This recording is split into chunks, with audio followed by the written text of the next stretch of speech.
E aí a gente acompanhou várias autoridades se manifestando, inclusive da ONU, da Organização das Nações Unidas. Eu queria entender de vocês se a partir dessa pressão em relação a reconhecer o grupo Hamas, já que ele mesmo assumiu, né, os atos terroristas que foram praticados contra Jerusalém, contra Israel, perdão, gente, puxa vida.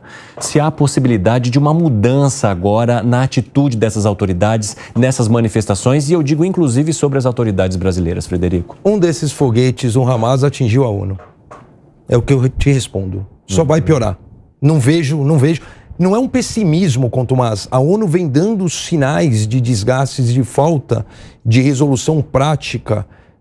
Golfo, todos os conflitos que tiveram.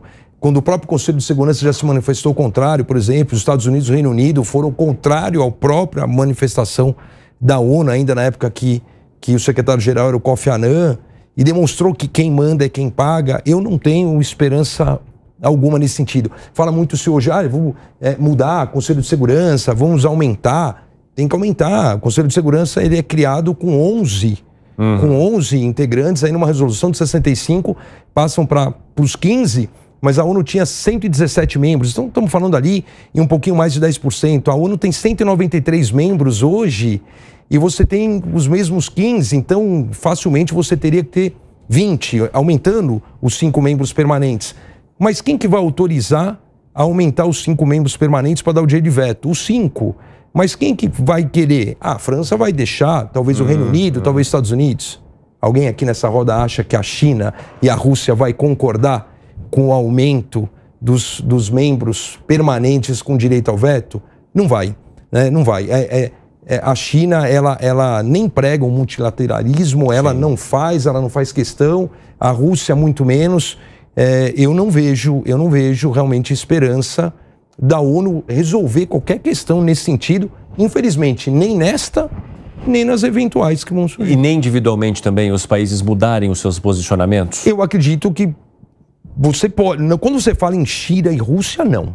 Porque, por exemplo, o Brasil foi criticado por parte, né, dos analistas hoje exatamente porque não se posicionou reconhecendo o Hamas como o protagonista destes ataques. A diplomacia brasileira, eu lembro de uma frase do Oswaldo Aranha ainda durante a Conferência de São Francisco, que surgiu a Carta da ONU, estamos falando então abril, maio, junho de 45, que a diplomacia brasileira apoiava os Estados Unidos para os Estados Unidos apoiarem o Brasil na América do Sul.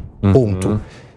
E o Brasil se perdeu um pouco na diplomacia, e eu não falo pelo governo atual ou passado, porque realmente ele ficou muito sem ter um protagonismo, sem ter. Você precisa numa mesa de. Você é o presidente do Conselho de Segurança, você tem que ter uma CISA, você tem que apontar, tem que tomar uma decisão. Quando você não toma uma decisão, alguém toma por você.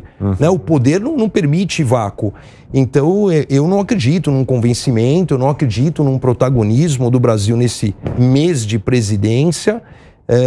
Vai ter que ter uma mudança comportamental entre Rússia e China para que algo possa acontecer de fato numa mudança no Conselho de Segurança, que é de fato a ONU, é o que manda. Rússia que está envolvida em um outro conflito, né, com a Ucrânia, que se arrasta. Até queria pegar esse ponto, né? Se nós olharmos, não é interesse da Rússia nem da China que esse conflito em Israel cesse.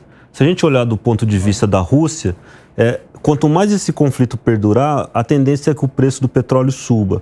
A Rússia tem tido problemas para se financiar. O que ela tem se financiado como?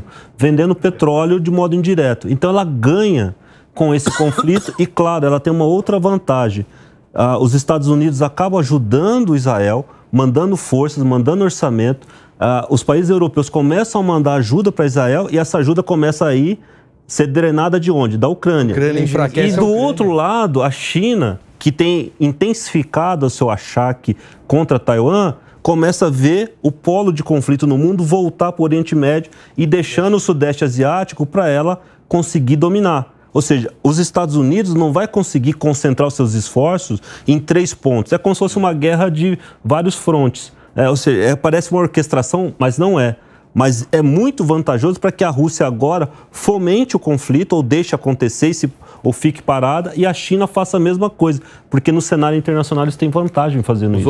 Os holofotes agora estão todos voltados para o Oriente Médio. A gente tem falado nisso, os índices de audiência são enormes, toda a opinião pública, os holofotes todos saíram da Rússia. Então para a Rússia interessa também política. Saíram de Taiwan. Sim, de Taiwan com a China também. Então interessa a ambas que jamais votarão com os Estados Unidos, com o Reino Unido, com a França.